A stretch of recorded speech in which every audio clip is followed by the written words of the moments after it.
खाने दो मुझे। नहीं सुंदरी, मैं तुम्हें नहीं खाऊंगा। खाने के लिए मेरे पास बहुत सारे शिकार हैं। तुम पे मेरा दिल आ गया है। ऐसी गाय मैंने आज तक नहीं देखी। मैं तुम्हें अपनी गुफा में ले जाऊंगा। आज से तुम मेरे साथ रहोगी। शेर राधा को उठा के अपनी गुफा में ले जाता है। जब ये बात श्याम और सभी को पता चलती है तो वो बहुत चिंतित होते हैं। भाई श्याम, मुझे लगता है राधा के गायब होने के पीछे चमकी का हाथ है, क्योंकि मैंने सुबह सुबह चमकी के साथ राधा को देखा था। वो उसे अपने साथ कहीं ले जा रही थी। श्याम और सारे गाय बैल चमकी को घेर लेते हैं। तुम सब मुझे ऐसे क्यों देख रहे हो? सबने मुझे ऐसे क्यों घेर रखा है? ज्यादा भोली ना बनो चमकी। हमें पता चल गया है कि राधा के गायब होने के पीछे तुम्हारा ही हाथ है। जल्दी बताओ राधा कहाँ है, वरना मैं तुम्हें मार दूंगा।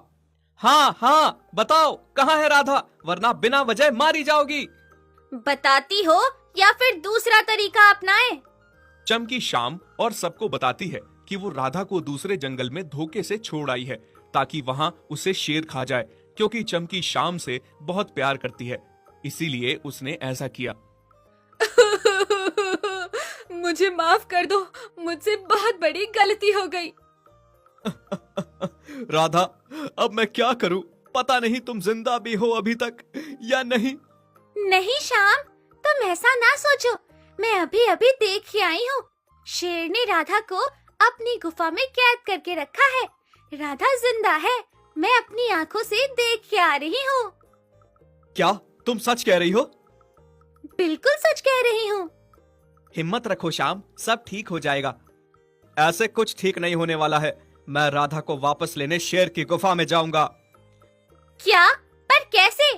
शेर की गुफा में जाना मतलब अपनी मौत को न्योता देना।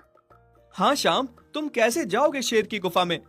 वो सब तुम मुझ पे छोड़ दो और बस तुम सबको मेरा साथ देना होगा। हाँ, हम तुम्हारा साथ देंगे, पर तुम जाओगे कैसे?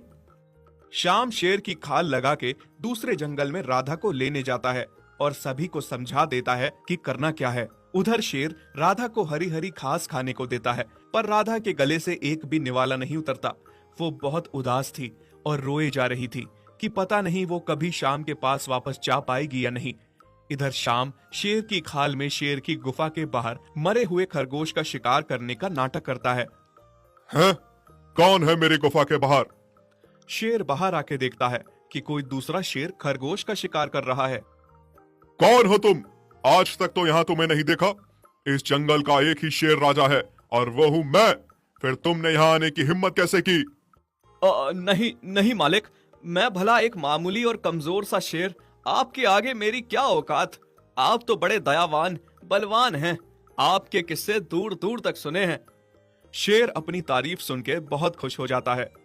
मालिक, मैं दूसरे जंगल से आया हूँ। वहाँ मेरे साथ बहुत गलत हुआ। मुझे सबने कमजोर देख के वहाँ से निकाल दिया। मैंने सुना है आप बड़े दयालु हैं, इसीलिए आपकी शरण में आया हूँ। मैं आपके लिए रोज शिकार लेकर आऊंगा, बस आप मुझे अपनी शरण में थोड़ी सी जगह दे दीजिए।